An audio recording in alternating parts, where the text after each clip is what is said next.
인천국제공항 대합실의 거대한 유리창 너머로 여명이 천천히 밀려오고 있었다.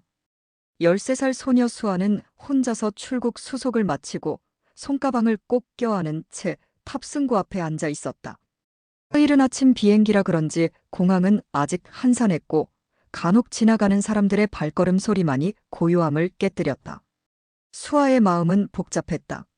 3년 전 미국으로 이민을 간 부모님을 만나러 가는 길이었지만 동시에 태어나고 자란 한국을 떠나는 것이기도 했다.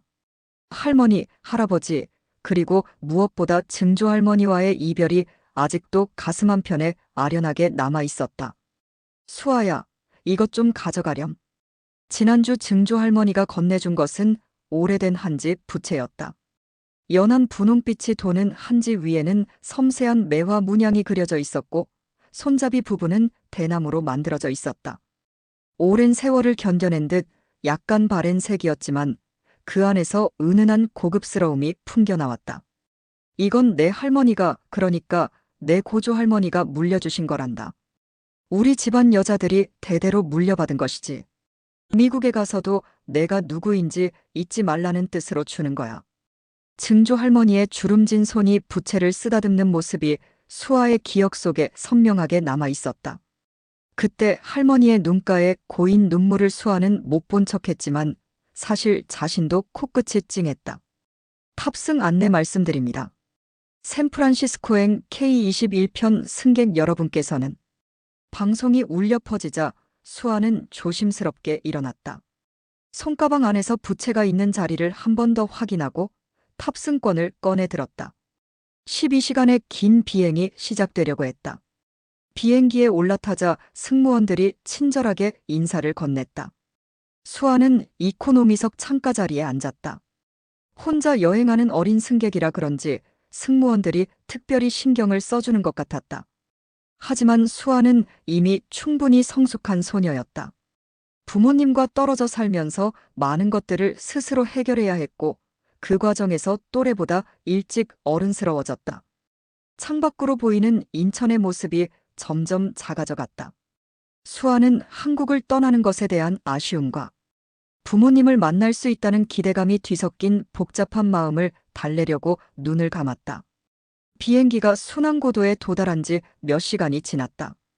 기내는 점점 더워지고 있었고 에어컨이 돌아가고 있음에도 불구하고 많은 승객들이 답답함을 호소하고 있었다. 수아 역시 마찬가지였다. 긴장감과 더위가 겹쳐 숨이 막힐 것 같았다. 수아는 물을 한 모금 마신 후 문득 손가방 안의 부채가 생각났다. 증조 할머니가 주신 그 부채 말이다. 처음에는 미국에서 과연 쓸 일이 있을까 싶었지만 지금처럼 더운 상황에서는 정말 유용할 것 같았다. 조심스럽게 손가방을 열고 부채를 꺼냈다. 연한 분홍빛 한지에 그려진 매화 문양이 기내의 인조 조명 아래서도 아름답게 빛났다. 수아는 부채를 천천히 펼쳤다. 부드러운 바람이 얼굴에 닿자 한결 시원해졌다. 부채에서는 은은한 나무 향이 풍겨나왔다. 한지 특유의 자연스러운 향기와 오래된 대나무의 향이 어우러져 마치 한국의 전통 가옥에 앉아있는 듯한 기분이 들었다. 수아는 부채질을 하면서 마음도 한결 편안해지는 것을 느꼈다. 오, 저거 뭐야? 옆자리에 앉은 한국계 미국인 아이가 호기심 어린 눈으로 수아의 부채를 바라봤다. 수아보다 한두 살 어려 보이는 그 아이는 완전히 미국식으로 자란 티가 났다. 한국 전통 부채예요. 수아가 조용히 대답했다. 우와, 진짜 예쁘다. 어디서 샀어? 증조 할머니께서 물려주신 거예요. 우리 집안에서 대대로 내려온 거라고 하셨어요. 아이의 눈이 더욱 커졌다. 정말? 완전 멋있다. 수아는 처음으로 미소를 지었다. 적어도 이 아이는 자신의 부채를 이상하게 보지 않는다는 것이 다행이었다. 부채를 보여주며 매화 문양의 의미와 한지로 만든 부채의 특징에 대해 설명해 주었다. 하지만 주변의 모든 시선이 호의적인 것은 아니었다. 몇몇 승객들이 수아가 부채질하는 모습을 신기하다는 듯이 혹은 조금은 이상하다는 듯이 바라보고 있었다. 특히 서양인 승객들 중 일부는 고개를 갸웃거리며 수아를 쳐다봤다. 수아는 그런 시선들을 의식하면서도 부채질을 멈추지 않았다. 이것은 자신에게 소중한 것이었고 실용적인 목적도 있었다. 더위를 식히는 것보다 더 자연스러운 일이 어디 있을까? 실례합니다. 수아가 부채질을 하고 있을 때 한 승무원이 다가왔다. 엘리사라는 이름표를 단 그 승무원은 30대 중반 정도로 보였고 금발에 파란 눈을 가진 전형적인 미국인이었다. 그녀의 표정에는 묘한 불편함이 서려 있었다. 안녕하세요. 수아가 정중하게 인사했다. 엘리사는 수아의 부채를 빤히 바라보더니 입을 열었다. 저기. 그 부채 때문에 다른 승객들이 조금 신경 쓰인다고 하네요. 수아는 깜짝 놀랐다. 네. 제가 뭔가 잘못한 건가요? 아니, 잘못했다는 건 아니지만. 엘리사는 잠시 말을 멈췄다가 계속했다. 공공장소에서 그런 걸 펼치는 건 좀 어울리지 않는다고 해야 할까요? 좀 더 조용히 해주실 수 있을까요? 수아의 얼굴이 빨개졌다. 부끄러움과 당황스러움이 뒤섞인 감정이 가슴을 짓눌렀다. 자신이 뭔가 잘못을 저질렀다는 생각에 부채를 재빨리 접으려 했다. 잠깐만요. 엘리사가 다시 말했다. 사실 저도 동양 문화에 대해서는 잘 모르지만 비행기 안에서 그런 전통적인 물건을 과시하는 건 좀 현대적이지 않다고 해야 할까요? 과시라는 단어에 수아는 더욱 당황했다. 자신은 단순히 더위를 식히려고 부채를 꺼낸 것뿐이었는데 그것이 과시로 비춰진다니. 제가 정말 잘못한 건가요? 수아가 다시 한번 조심스럽게 물었다. 엘리사는 비웃음 섞인 미소를 지으며 말했다. 전통 부채 같은 건 여기선 좀 촌스럽죠. 미국에서는 그런 걸 잘 사용하지 않거든요. 좀 더 현대적인 방법으로 더위를 식히시는 게 어떨까요? 에어컨도 있고 개인용 선풍기 같은 것도 있잖아요. 수아는 할 말을 잃었다. 증조 할머니가 물려주신 소중한 부채가 촌스럽다는 말을 들으니 마음이 아팠다. 동시에 자신의 문화에 대한 자부심도 상처받았다. 주변 승객들이 이 대화를 듣고 있다는 것을 의식하며 수아는 부채를 완전히 접어 손가방에 넣으려 했다. 하지만 그 순간 뭔가가 잘못됐다는 생각이 들었다. 자신이 왜 부끄러워해야 하는지 이해할 수 없었다. 수아는 부채를 손가방에 넣으려다가 멈췄다. 증조 할머니의 말이 다시 떠올랐다. 미국에 가서도 내가 누구인지 잊지 말라는 뜻으로 주는 거야. 그렇다.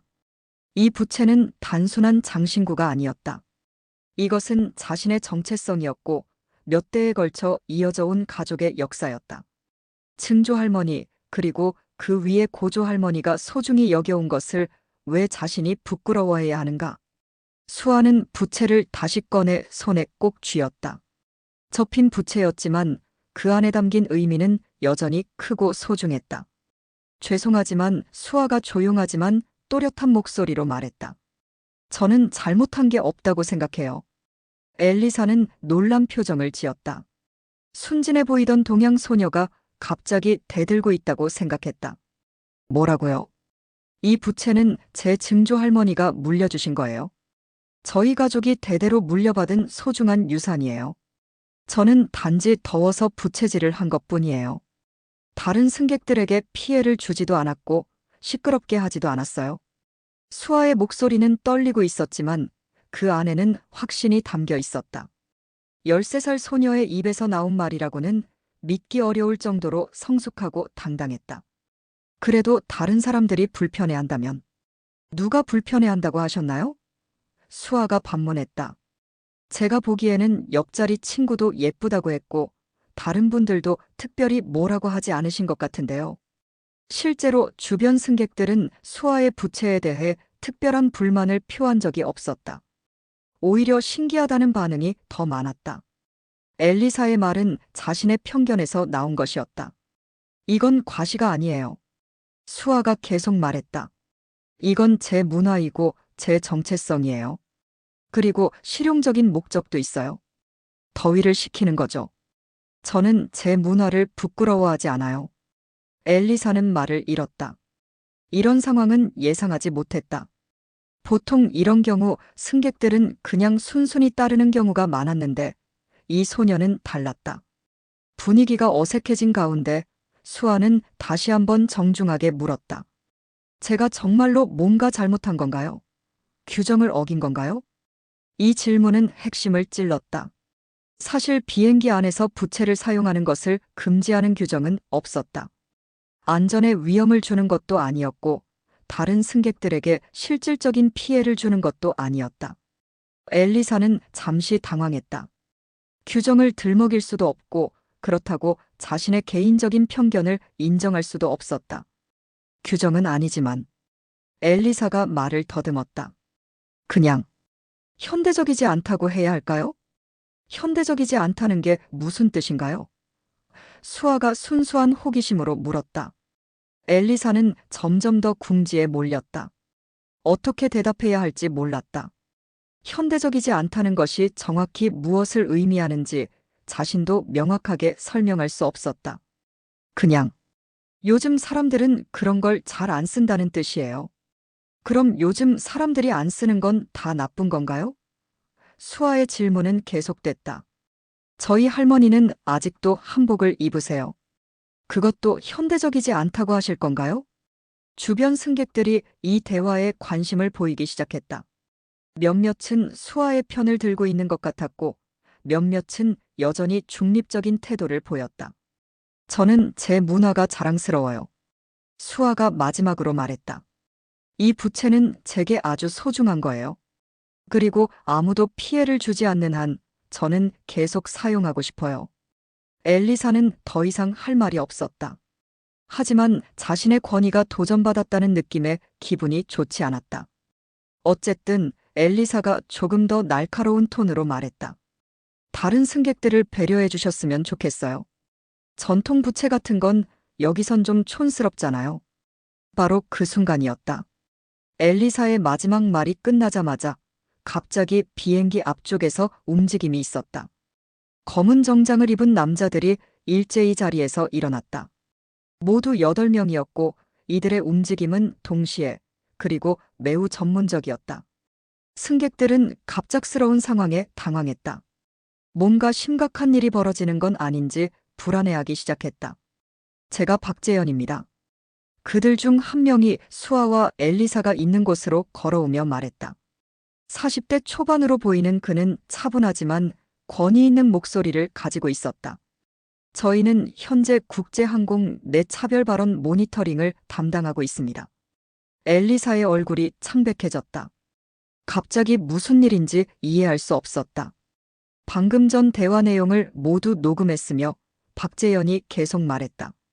국제민간항공기구의 차별금지 가이드라인에 따라 이 사안을 공식적으로 기록하겠습니다. 다른 경호원들도 각자의 위치에서 상황을 주시하고 있었다. 이들의 존재감만으로도 기내 분위기가 완전히 바뀌었다. 잠깐, 이게 무슨 상황인가요? 엘리사가 당황하며 물었다. 승무원으로서 승객에게 문화적 편견에 기반한 발언을 했습니다. 박재현이 냉정하게 대답했다. 촌스럽다, 현대적이지 않다, 과시한다는 등의 표현은 명백한 문화적 차별에 해당합니다. 수아는 이 상황이 너무 갑작스러워서 어떻게 반응해야 할지 몰랐다. 자신을 위해 이렇게 많은 사람들이 나서다니 믿기 어려웠다. 이 소녀는 항공기 내에서 허용되는 개인 물품을 정당하게 사용했을 뿐입니다. 다른 경호원이 덧붙였다. 그리고 그 물품은 문화적, 역사적 가치를 지닌 전통 공예품입니다. 엘리사는 완전히 당황했다. 이런 상황은 경험해 본 적이 없었다. 저는 그냥 승무원 교육 과정에서 문화적 다양성에 대한 교육을 받지 않으셨나요? 박재현이 물었다. 항공사의 다른 승무원들도 이 상황을 지켜보고 있었다. 이들은 동료인 엘리사를 도와주고 싶었지만 명백히 잘못된 상황에서는 어떻게 해야 할지 몰랐다. 경호팀의 등장으로 기내 분위기는 완전히 바뀌었다. 처음에는 수아의 부채를 이상하게 보던 승객들도 이제는 다른 시각으로 상황을 바라보기 시작했다. 저 부채 정말 아름답네요. 앞자리에 앉아있던 중년 여성이 수아에게 말을 걸었다. 그녀는 처음에는 별로 관심을 보이지 않았던 승객 중 하나였다. 어머, 정말 섬세한 그림이 그려져 있구나.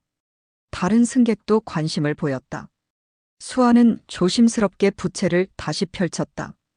이번에는 자신감을 가지고. 이건 매화 문양이에요. 수아가 설명하기 시작했다. 매화는 추운 겨울에도 꽃을 피우는 꽃이라서 우리나라에서는 강인한 정신을 상징한다고 해요. 우와, 그런 의미가 있구나. 옆자리의 아이가 다시 감탄했다. 한지로 만들어졌다고 했지? 한지가 뭐야? 다른 승객이 물었다. 수아는 한지에 대해 설명하기 시작했다.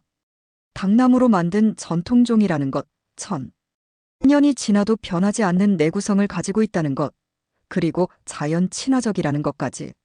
승객들은 점점 더 관심을 보였다. 어떤 승객은 부채를 직접 만져보고 싶어 했고, 어떤 승객은 한국의 전통 문화에 대해 더 알고 싶어 했다. 제가 무식했네요. 한 승객이 솔직하게 말했다. 처음에는 조금 이상하다고 생각했는데, 알고 보니 정말 의미 있는 물건이군요. 엘리사는 이런 변화를 지켜보며 점점 더 작아졌다.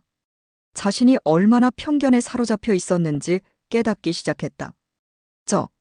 죄송합니다. 엘리사가 수아에게 다가가서 말했다. 제가 너무 성급하게 판단했네요. 수아는 고개를 끄덕였다. 괜찮아요? 모르셨으니까요. 아니에요. 모르는 건 핑계가 될 수 없어요. 엘리사가 진심으로 사과했다. 제가 편견을 가지고 있었어요. 정말 죄송해요. 박재형과 경호팀은 이런 변화를 지켜보며 만족스러워했다. 이것이 바로 그들이 원하던 결과였다. 비행기 뒤쪽에 앉아서 이 모든 상황을 지켜보고 있던 한 여성이 있었다. 로라 헤인즈라는 이름의 그녀는 미국의 유명한 작가였다. 그녀는 항상 새로운 이야기 소재를 찾아다녔고, 오늘 비행기에서 목격한 일은 정말 인상적이었다. 로라는 노트북을 꺼내서 빠르게 타이핑하기 시작했다. 13세 소녀, 전통 부채, 그리고 편견에 맞선 조용한 용기. 그녀는 수아의 대응에 깊은 감명을 받았다. 어린 나이에도 불구하고 자신의 정체성을 당당하게 지켜낸 모습, 공손하지만 굴복하지 않는 태도, 그리고 자신의 문화에 대한 자부심이 정말 인상적이었다. 이것은 단순한 문화 충돌의 이야기가 아니다. 이것은 정체성과 존중, 그리고 이해에 관한 이야기다. 로라는 계속 써내려갔다. 엘리사의 변화, 승객들의 반응, 그리고 경호팀의 개입까지. 모든 것이 완벽한 스토리였다. 제목은 하늘 위의 핀 격조가 어떨까? 로라는 이 이야기를 책으로 만들기로 결심했다. 단순히 흥미로운 사건을 기록하는 것이 아니라 현대 사회의 문화적 편견과 그것을 극복하는 과정에 대한 깊이 있는 탐구를 담고 싶었다.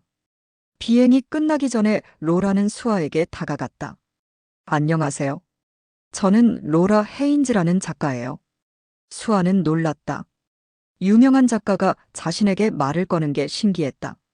오늘 일어난 일을 책으로 쓰고 싶어요. 물론 당신의 허락을 받고 싶고요. 수아는 잠시 생각해 보았다. 제가 한 일이 그렇게 특별한 건가요? 정말 특별해요. 로라가 진심으로 말했다. 당신이 보여준 용기와 자부심은 많은 사람들에게 영감을 줄 거예요. 수아는 부모님과 상의해 보겠다고 했다. 하지만 내심 기대되었다. 자신의 이야기가 책이 된다니. 로라 헤인즈의 하늘 위에 핀 격조가 출간된 것은 그 비행이 있었던 지 6개월 후였다. 처음에는 작은 출판사에서 조심스럽게 시작되었지만 입소문을 타면서 베스트셀러가 되었다. 책의 주요 내용은 수아와 엘리사의 대화, 그리고 그 과정에서 드러난 현대 사회의 문화적 편견이었다. 로라는 이 사건을 단순한 일화로 그치지 않고 미국 사회 전반에 만연한 문화적 우월주의와 다양성에 대한 무지를 날카롭게 지적했다. 한 소녀의 부채가 우리에게 던진 질문들이라는 부제가 붙은 이 책은 교육계, 문화계, 그리고 항공업계에 큰 파장을 일으켰다. 먼저 항공업계에서 변화가 시작되었다. 여러 항공사들이 승무원 대상 문화 다양성 교육을 강화하기 시작했다. 특히 국제선을 운항하는 항공사들은 승객들의 다양한 문화적 배경을 이해하고 존중하는 교육 프로그램을 도입했다. 우리는 하늘을 나는 문화의 다리입니다. 한 항공사 CEO의 이 말은 업계 전체의 새로운 슬로건이 되었다. 교육계에서도 반응이 뜨거웠다. 특히 다문화 교육을 담당하는 교사들과 교육정책 담당자들이 이 책에 주목했다. 수아의 이야기는 다문화 사회에서 정체성을 지키면서도 상호 이해를 추구하는 방법에 대한 좋은 사례가 되었다. 하늘 위에 핀 격조 교육 프로그램이라는 이름으로 전국의 학교에서 다문화 이해 교육이 실시되었다. 학생들은 수아의 이야기를 통해 문화적 차이를 인정하고 존중하는 방법을 배웠다. 미디어의 반응도 폭발적이었다. 주요 방송사들이 특집 프로그램을 제작했고 온라인에서는 해시태그 한지부채 챌린지 같은 해시태그가 유행했다. 많은 사람들이 자신의 문화적 정체성을 자랑스럽게 드러내는 계기가 되었다. 한국에서도 이 책은 큰 화제가 되었다. 특히 해외에 거주하는 한국인들과 다문화 가정에서 큰 관심을 보였다. 수아의 이야기는 해외에서 자신의 정체성을 지키며 살아가는 모든 사람들에게 용기를 주었다. 하지만 무엇보다 중요한 변화는 개인들의 인식에서 일어났다. 책을 읽은 많은 사람들이 자신의 편견을 돌아보게 되었고 다른 문화에 대해 더 열린 마음을 갖게 되었다. 수아는 이런 변화들을 지켜보며 뿌듯함을 느꼈다. 자신의 작은 용기가 이렇게 큰 변화를 만들어낼 줄은 몰랐다. 하지만 동시에 부담감도 느꼈다. 갑자기 많은 사람들의 관심을 받게 되었고 자신을 롤모델로 여기는 사람들도 생겼다. 수아야, 내가 한 일이 정말 대단하구나. 부모님이 자랑스러워했다. 저는 그냥 당연한 일을 했을 뿐이에요. 수아가 대답했다. 하지만 내심으로는 증조 할머니가 물려준 부채가 이렇게 많은 변화의 시작점이 된 것이 신기하고 감사했다. 엘리사도 변했다. 그녀는 자신의 잘못을 공개적으로 인정하고 문화 다양성 교육의 강사로 활동하기 시작했다. 자신의 실수를 교훈으로 삼아 다른 사람들이 같은 잘못을 반복하지 않도록 도왔다. 편견은 무지에서 나옵니다. 엘리사의 강연에서 자주 나오는 말이었다. 그리고 무지는 배움으로 극복할 수 있습니다. 1년 후, 수아는 다시 비행기에 올랐다. 이번에는 한국으로 돌아가는 길이었다. 미국에서의 생활이 어느 정도 안정되었지만 여전히 한국이 그리웠고 특히 증조할머니가 보고 싶었다. 이번에도 수아는 그 부채를 가지고 있었다. 1년 전과 똑같은 한 집 부채였지만 이제는 그 부채에 대한 사람들의 시선이 완전히 달라졌다. 비행기가 이륙하고 얼마 지나지 않아 옆자리에 앉은 어린 소년이 수아의 손가방에서 살짝 보이는 부채를 발견했다. 저거 뭐야? 소년이 호기심 어린 눈으로 물었다. 수아는 미소를 지으며 부채를 꺼냈다. 이번에는 주저함이 없었다. 한국 전통 부채예요. 한번 볼래요? 소년은 눈을 크게 뜨며 고개를 끄덕였다. 수아는 부채를 천천히 펼쳤다. 연한 분홍빛 한지 위에 매화 문양이 여전히 아름다웠다. 우와, 정말 예쁘다. 이거 어떻게 만드는 거야?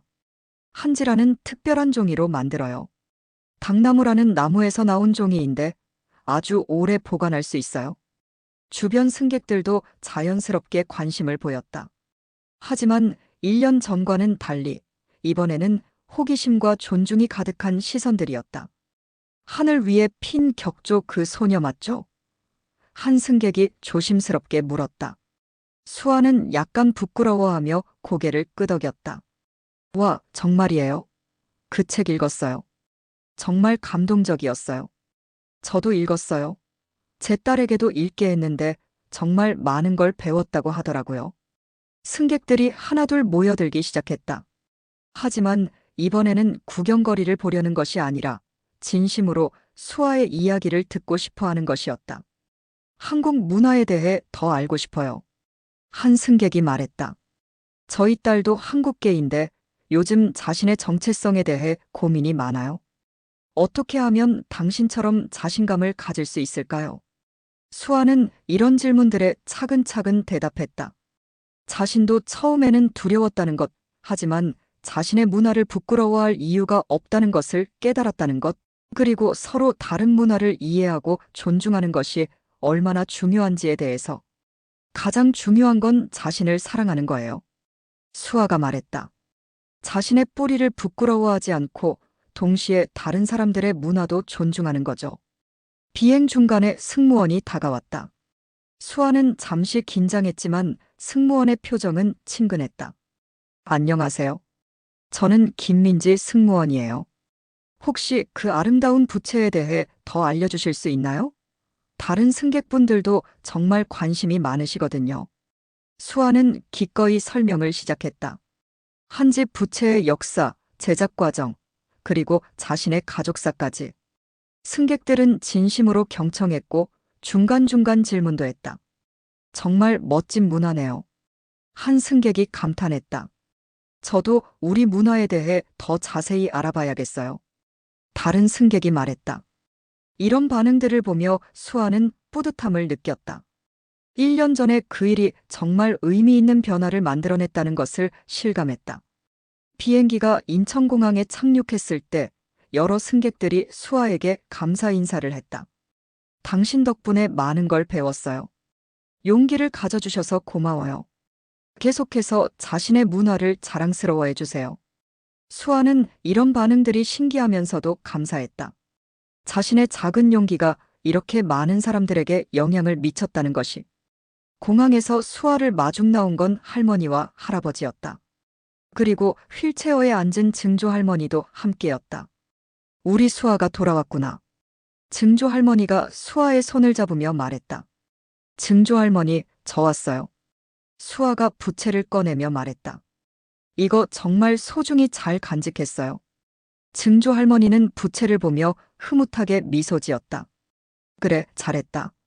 내가 이 부채로 훌륭한 일을 해냈다더구나. 하늘 위에 핀 격조 그 책 말이지. 할머니가 웃으며 말했다. 우리 동네에서 난리가 났어. 우리 수아가 유명해졌다고. 수아는 부끄러워하며 웃었다. 저는 그냥 당연한 일을 했을 뿐이에요. 당연한 일을 당연하게 하는 게 가장 어려운 일이란다. 증조 할머니가 말했다. 내가 우리 가문의 자랑이야. 집으로 가는 길에 수아는 창밖을 바라봤다. 한국의 풍경이 반가웠다. 미국에서의 1년은 많은 것을 가르쳐 주었다. 자신의 정체성에 대한 자신감, 다른 문화에 대한 이해, 그리고 용기를 내는 방법에 대해서.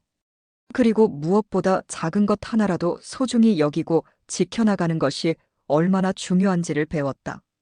집에 도착해서 수아는 자신의 방에 부채를 조심스럽게 놓았다. 그 부채는 이제 단순한 가족의 유산이 아니었다. 그것은 변화의 상징이었고 용기의 상징이었으며 문화적 자부심의 상징이었다. 며칠 후 수아는 로라 헤인즈로부터 이메일을 받았다. 수아, 안녕하세요. 하늘 위에 핀 격조가 올해 최고의 사회적 영향력 도서상을 받았어요.